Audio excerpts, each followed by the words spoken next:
You're entering Corsi Nation. This is Jerome Corsi, and we've got a really important show today. We're going to have Mike McCormick join us, and we're going to be talking. Mike, how are you? Good, Dr. Corsi. How you doing? I'm great. Mike was the official White House stenographer for Vice President Biden and then President Biden for a while, for about 6 years. Right, Mike? Yeah, that's right. I actually was before Biden. I was with Bush, and I was also 1 year with President Trump. So from 2002 to 2018. So I saw a lot of stuff, but specifically, I've been writing about Joe Biden and Barack Obama in that book, An Almost Insurmountable Evil.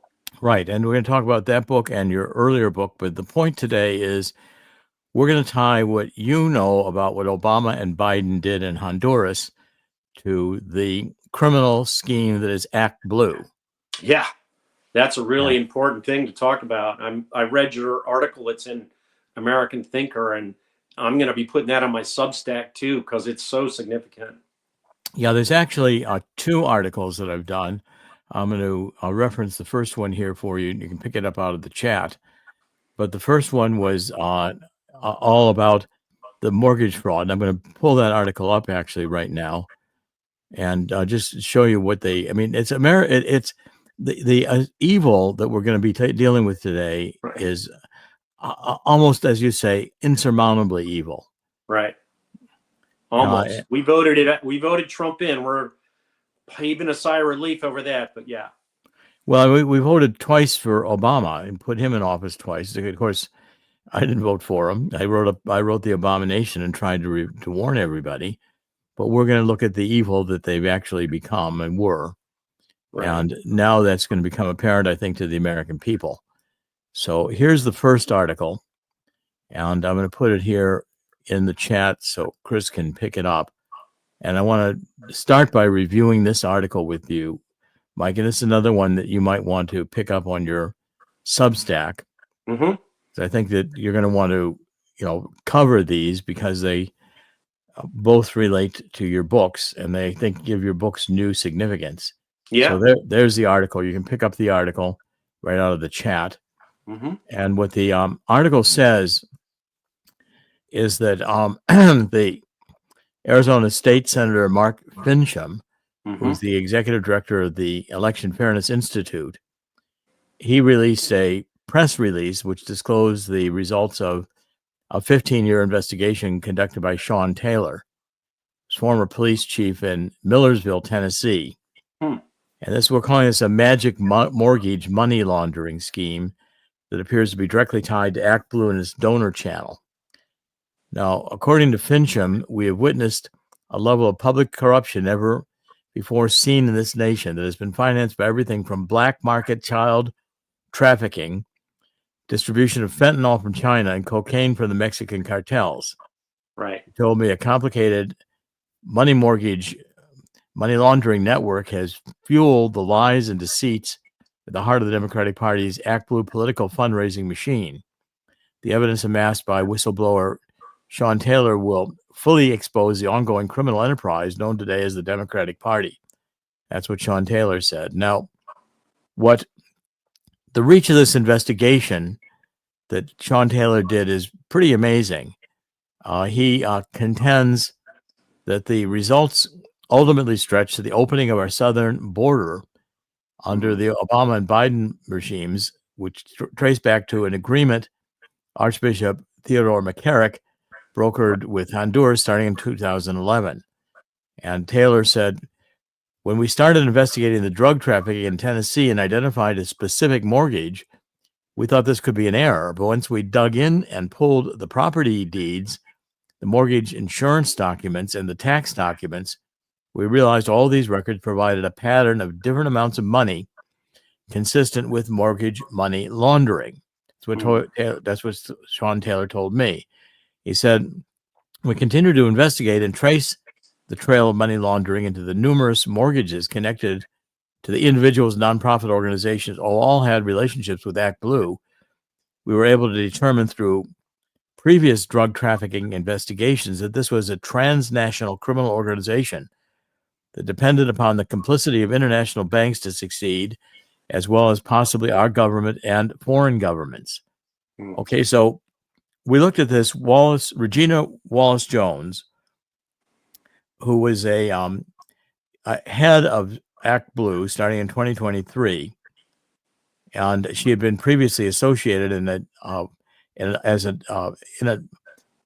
technical capacity with ActBlue before she became CEO. Her career was in real estate. She was a chief lending officer in Lend Street Financial, lending platform, I guess, on the internet. Now, we detail in this article that she bought a property in Palo Alto, California. It was built in 2002, and its current value in 2025 is $1.727 million.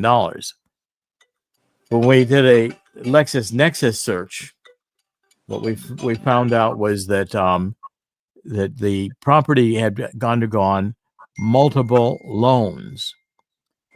So she bought the property in 2002 for $689,000, but she got loans that day. One loan she got was $10,035,000, and then another loan for $55 million.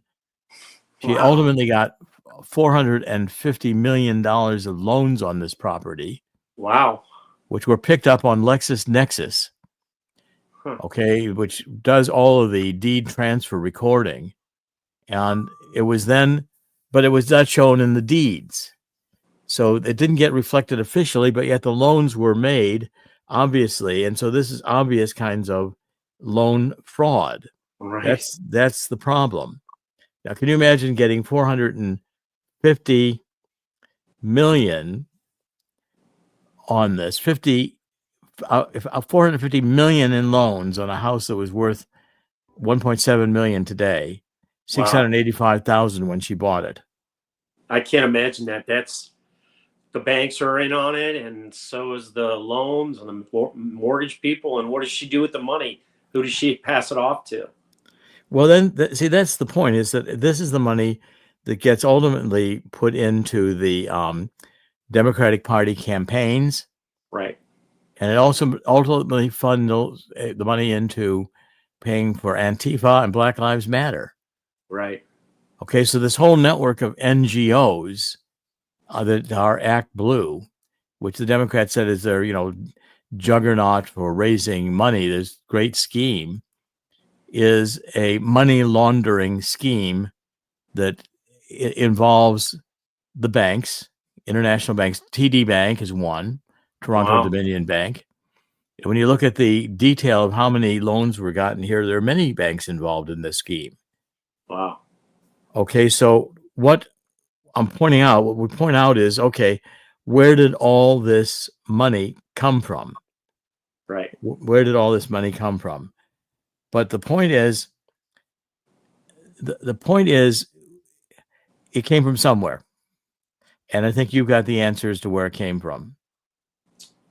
It came from cartels that were smuggling drugs and kids in the United States with the help of the United States government. Joe Biden was their friend. Barack Obama was their friend. They were put in to the president of Honduras, 2012. Pepe Sosa Lobo was smuggling drugs. His family was. His son's in prison right now for it. And then his successor, Juan Orlando Hernandez, who is in prison right now for smuggling drugs, was smuggling drugs in the United States by the ton. And, I went on a trip with Biden in the spring of 2012. We went to Honduras, but first we went to Mexico. So he and Joe Biden always had close contacts with Mexico.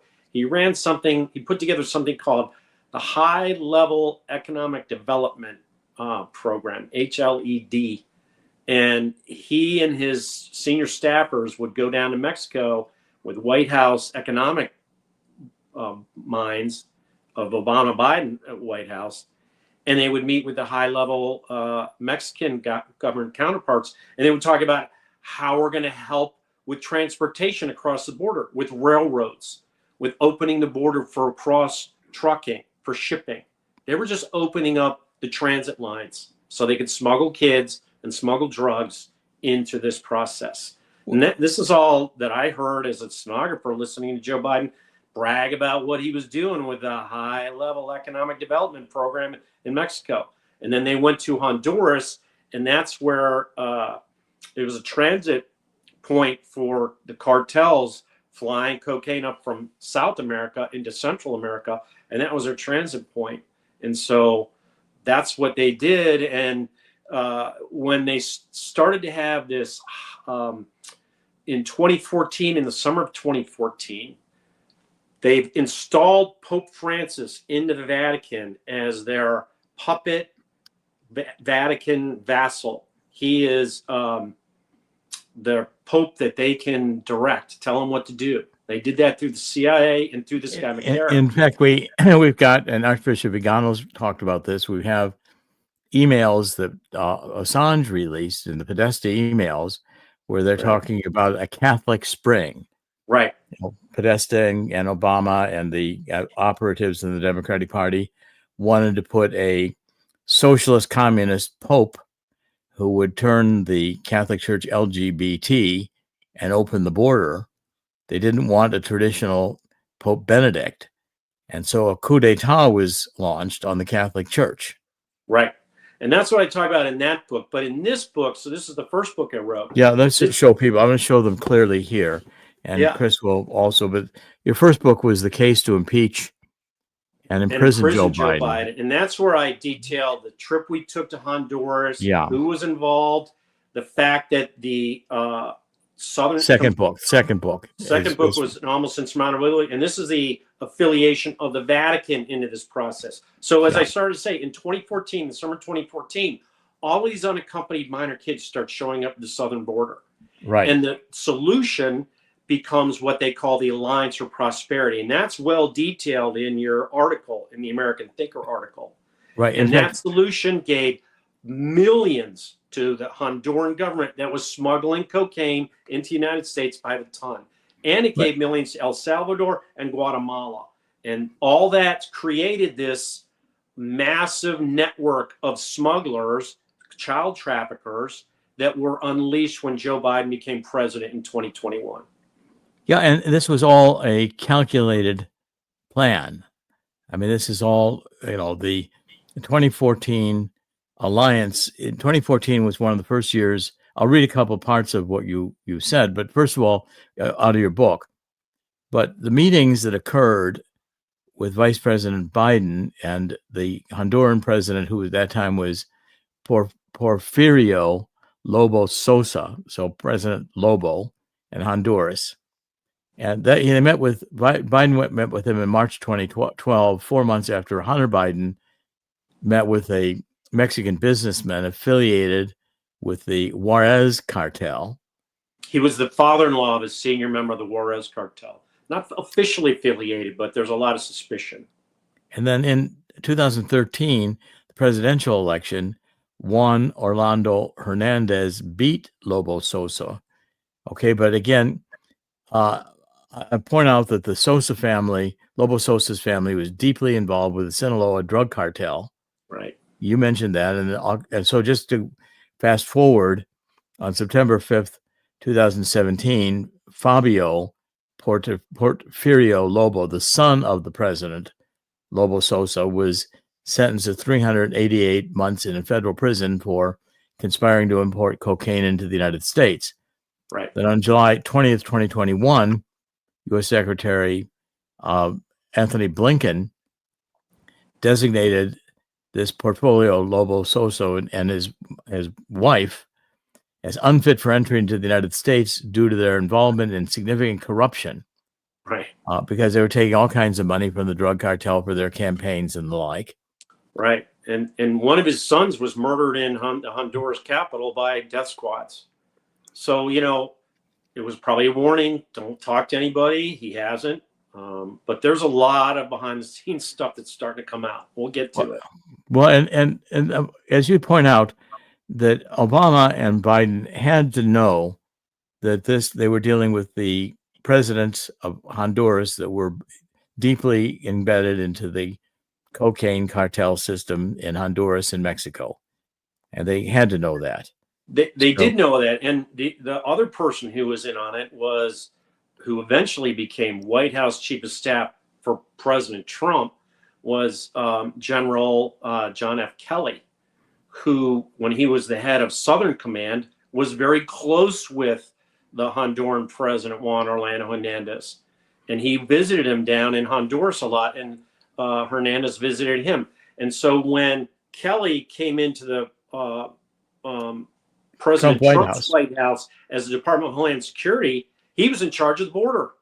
And he made it look like this guy from Honduras was, sort of helping out, but all behind the scenes was ugly. So once the midterms, the 2018 midterms, shifted back so that the House of Representatives was under the control of Democrats, and they started doing all these investigations into Trump fired Kelly. He knew what was coming.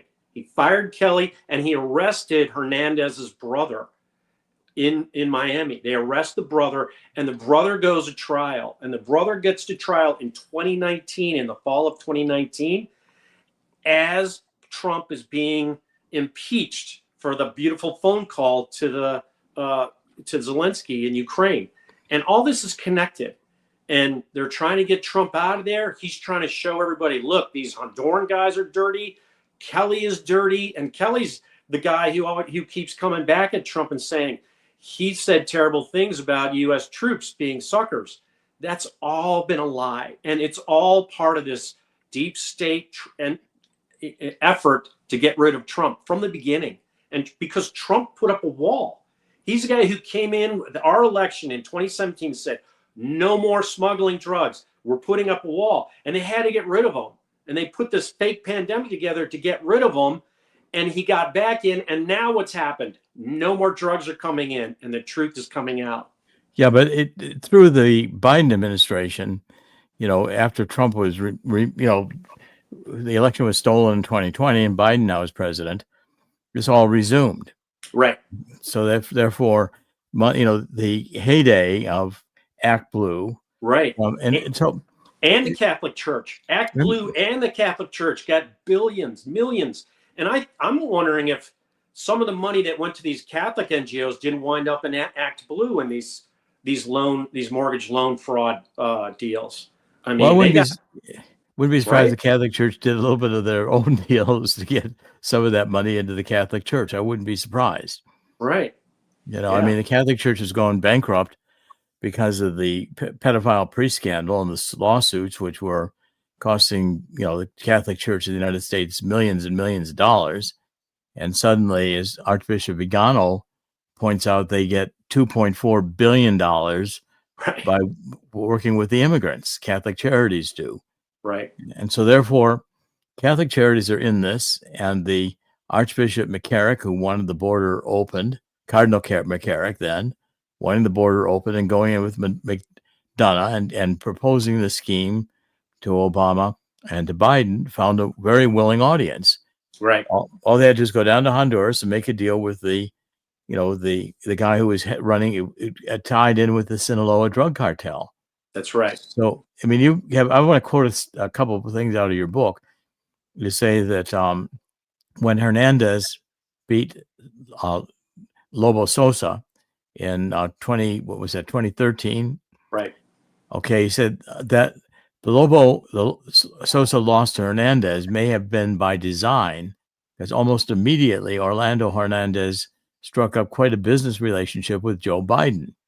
And Joe's cartel connections grew stronger than ever because Hernandez was a bad guy, a very bad guy. He and his brother had been smuggling cocaine by the ton into the United States for years. Not only that, but one of the Hernandez campaign donors was El Chapo, the former head of the Sinaloa cartel, who is also now in federal prison. Right. So the Obama administration and the Biden administration subsequently were dealing with in Honduras and in Mexico with drug cartel. The Catholic Church had made a deal with Communist China. The Communist China could do the regulation of the Catholic Church in China, which meant the Catholic Church would be suppressed in China. under the authority of the Pope.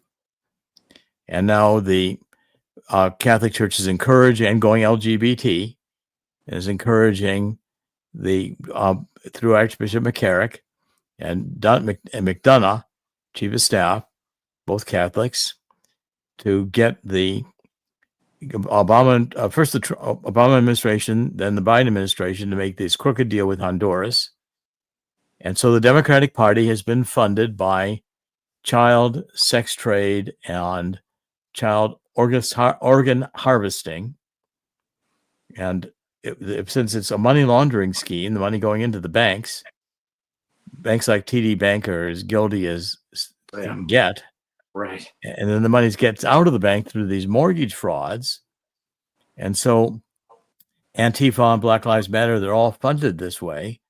So the Democratic Party has now gone from being a communist party to being a criminal, treasonous enterprise aimed at destroying the United States by working with child predators, right, and drug dealers, and China with fentanyl, which is a murderous substance. And, I don't know how the American people are going to tolerate a Democratic Party that has become criminal, anti-American, and treasonous. And there they all are with their ice cream. Right. All their, which is a clear sign, little children, come here. Yeah. Uncle Joe and Uncle Barack just love you, little children. We all have lots of ice cream. Right. I mean, those two men put the Catholic Church in league with cartel devils. If you're Catholic, you've got to be incensed with what they've done. And the details are in my books. And then we see, so one of the really interesting things is Trump gets reelected. 2025, he gets back in the White House. Back in the White House. He sends J.D. Vance to the Vatican on Easter Sunday. This is a big thing. J.D. Vance goes to the Vatican. Right before J.D. Vance is heading to the Vatican, as they're planning this trip, McCarrick is dead. He dies of old age, we're told, out in an old retirement home for bad priests. And the day after J.D. Vance sees the Pope Francis in the Vatican, Pope Francis dies, we're told, of old age. Both those guys are dead within months of me publishing this book in February of 2025. I mean, God's will be done. God works through evil men sometimes too. Well, this is the point, is that it's now coming out, and Right. And we're on the story, and we're not going to quit this story. There's going to be a huge story, right? Because when you tie all this together, that like you've charged in the book, that McDonough was a witness to these misdeeds that McCarrick was performing. He had all these meetings in the White House, with Biden, with others. Biden is photographed, a very loving posture here with the president, Orlando Hernandez. Right. They form this alliance for progress, for prosperity. They fund, 2016, $750 million goes into Honduras from this alliance, or into this alliance. And what we're seeing is it's 2014 when this influx of children traveling alone from Central America to the Rio Grande of the United States, had reached a crisis. So 2014 was the crisis year for this to occur. Okay, and that was, and the money being made on the child sex trade and the child organ harvesting is far greater than the money that could be ever made from drugs. That's awful, but it's true. And so the darkest things they're doing to benefit their Democratic Party agenda, this ActBlue, funding Antifa, funding Black Lives Matter, attacking Trump, staging a coup d'etat, this is all treasonous activity, because this money is going in to fund the Obama coup. Right. of which Antifa and Black Lives Matter play a major role. Right. Okay, they're the disorder riot squad that comes out, whenever you get a black man that's killed by a police officer in even appropriately in the line of duty, and suddenly we've got a big incident over it and the city burns down, or Right. Portland, Oregon. And of course, General Kelly objects to Donald Trump after he's chief of staff, having played as you pointed out, an intricate role here in the development of this Alliance for Prosperity. And he's now chief of staff in the White House, and he's coming and saying, well, Donald Trump cannot use the Insurrection Act and call out U.S. troops. And you've got General Kelly at one of the three, the Secretary of Defense at the time, and the head of the Joint Chiefs of Staff are all insubordinate, saying that they will not allow the military to be used to protect cities in civil violence. Because, of course, Black Lives Matter has a right to protest, and the FBI is taking a knee to Black Lives Matter. Right. Yeah. It's insidious. Yep. And so I think this ActBlue revelation with the mortgage stuff is really significant. And, so we're getting now to the point, just a quick sort of perspective. President Trump brought the National Guard into D.C. yesterday. Yes. I think they're going to start having some they're going to make significant progress by bringing some of this information in front of D.C. grand juries. And when D.C. grand juries, I used to work as a stenographer listening to D.C. grand juries debate crimes in the city. These are reasonable people. These are people who live in neighborhoods that they want to be safe in. And that's what Trump is delivering. And these are good citizens. They're people who have held jobs, they own property, they pay their taxes, and they get pulled in to be grand jurors because they're older, they're retired or something, sort of federal workers. Well, they don't want to be lied to. What Trump is doing is he is promoting a sense of positive civic responsibility in Washington. And I think he's going to take the grand jurors along with him. And they're going to say, you know what? We're going to listen to Trump. He's helping our city. And that's what's going on here. There's going to be a different approach to how the grand juries behave and how the jurors behave in Washington than people expect. And that's what Trump is doing with this, flooding the zone with law-abiding and law keepers, law enforcement people to help bring down the crime rates here. Well, I think it's also going to be across the country. I think there's a move to create a special division within the Army that would be responsive to any civil disorder anywhere in the country. That's being announced today as well. Wow. And so the point is that the ActBlue investigation is going to happen. Yeah. And, we've already brought this inside the Department of Justice. The Department of Justice is well aware of the fraud, the mortgage fraud. They've seen the evidence. I'm going to start interviewing Sean Taylor on the program. And if this whole ActBlue is going to be built into a major part of God's Five Stones, G-O-D, no apostrophe in the S, F-I-V-E, spell it out, stones, plural, because God's Five Stones, it comes from, of course, David and Goliath. And this is, I think, a critical part of bringing down the evil that has been the Biden-Obama years. Right. And when we get into this, it's going to be pure evil. Yeah. Yeah. It's going to take a while for people to digest it. And it will happen. And the grand juries are going to be a big part of it because the media is not doing it. We have to do it. Blue state, blue city justice system is wretched. And that's what Trump is saying. We've got to fix it. And that's what Judge Jeanine Pirro is saying. She's now the U.S. attorney in Washington, D.C. They're going to fix it. And people are going to wake up to how awful this past 15 years has been from 2008 through actually present, 2009 through present. So, yeah. Well, I wrote a book called The Abomination. Okay. And the Abomination Chris will show it. That comes from Daniel, the Abomination of Desolation is what I had in mind. And the Abomination is there as the Obama nation, but it's really Abomination phonetically. And that's what we had. That's what I said it was going to be.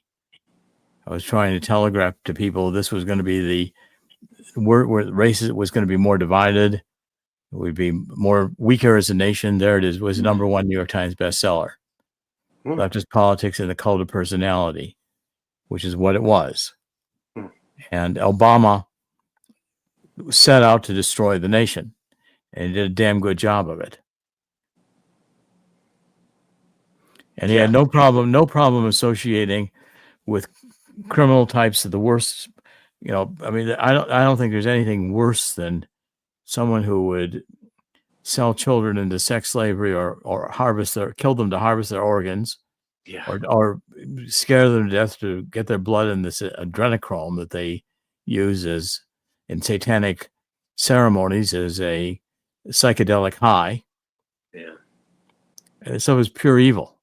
Right. And that's, I think, what's going to come out of the Obama coup. And it's not just simply that, they're going to have Brennan and these others because they told a few lies to Congress.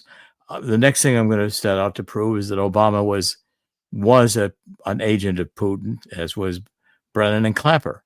They were all working to destroy this country, and Putin had their number. Mm-hmm. So again, as this unfolds, we're going to get a lot of revelations that are going to be absolutely, I think, shocking to the American people. I don't think I've ever had a bigger or more dark story than this one. Right. And it's amazing that you wrote the first part of it, and we've covered it. We've done a lot of shows on this with how the border was open, but until Sean Taylor came around, we didn't have it tied to the ActBlue and the money laundering scheme and the evil that was done in the coup d'etat with all of the funding of these anti-American NGOs whose purpose was to destroy the cities and cause the kind of disorder that communists know produce change in a direction of destruction. Yeah. Yeah, no, we've got our arms around it. And, Trump is back in. Trump is aggressive. He's working. He's got good people at the top of this. It's going to take a long time to get the machinery reprogrammed and pulled apart. There's a lot in there. The deep state, the CIA is part of this. State Department had a big role down in Honduras, covering up some bad things that Biden did. And that's what Marco Rubio has already gone in and done. He's gone in and got rid of USAID. He's gone and got rid of a lot of people at State Department. So big things are coming, and that's important. Well, it's just starting. And what we're doing with getting the information out there is setting the stage so that the American people are ready to understand this. Right. Because it's going to be, we're finding out that the things that have been dismissed as conspiracy theories have been the truth from the beginning. Right. Yeah. Yeah. And that's going to be part of the difficulty of the American people in finally comprehending what this is all about. Yeah. But they will. I want to read the quotations here that Mark Fincham and Sean Taylor gave me when I was finishing this book. So this is what Sean Taylor told me. He said, what we have been able to determine through the arrest of a person in Tennessee involved in the illegal narcotics trade is that the thousands of abandoned children with no parents and the flow of cocaine and fentanyl coming over the border with Mexico increased substantially after the Obama administration established the Alliance for Prosperity with Honduras. Yeah. It appears the illicit funds generated from these activities were being dumped into specific banks, both in the U.S. and outside the U.S., where the banks were complicit in the money laundering crime. We further determined that the actors in non-governmental organizations affiliated with ActBlue were drawing the illicit money out of the banks through mortgage loan fraud.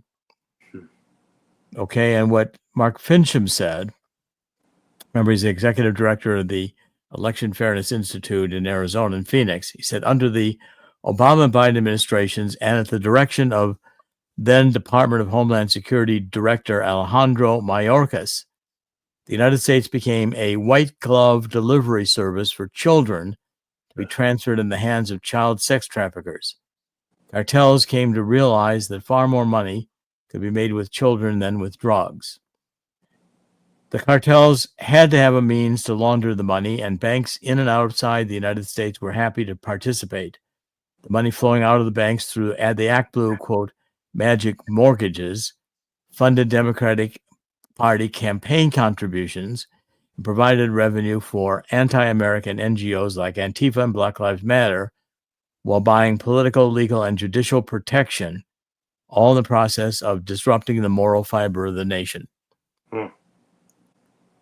So, I mean, this is the heart of darkness and depravity. Yeah, it's and McDonough is part of it. The Vatican is part of it. So there's still a lot of entities out there that haven't been fully put into the sunlight, and they're going to be pulled out into the sunlight. And so that process is starting. But yeah, this is important. It's time this thing to act blue, because that's this has to go through the court system. I have very low confidence that Congress can do much about it. They're just going to sort of sit there and do a whitewash investigation that doesn't really get down to the nuts and bolts of what's really happening. Well, Congress will hold some hearings, and you can always impeach Obama, and you can impeach Biden, even though they're out of office. Right. And you can also try them for treason. Well, that'd be the right thing to do, I think. So. And the American people, I think, are just beginning to get a handle on the corruption in the banking system. The CIA had to know about this. The Treasury had to know about this. The CIA had to participate. Department of Homeland Security had to stand down. Right. Yeah, this is a deep state at its worst. And it's why the deep state grew to be so large and unwieldy. And they tripped over themselves. The stupidest thing that our intelligence community is now globally seen as being stupid, because they tried to present Joe Biden as a viable president when that was impossible. And they got caught. Obama got caught. Biden got caught being stupid in public, trying to pretend he was a president when he wasn't even capable of finishing out a debate. So they're done. They're caught. And now the Democratic Party is getting pulled apart piece by piece. And we're going to get to the bottom of it all. Okay, well, Mike, thank you for joining us. And this is just beginning. We'll have you back as this unfolds.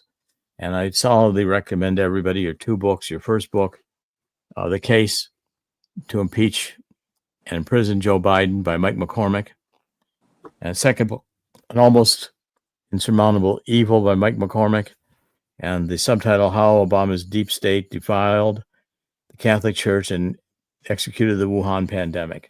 Yep, you can find those on Amazon. And my Substack is Midnight in the Laptop of Good and Evil. Midnight in the Laptop of Good and Evil. I'm going to do something on Jerry's article in American Thinker. That's going to be really interesting. Okay, thank you very much. In the end, God always wins, Mike. Mike McCormick, thank you for joining us. God is going to win here too.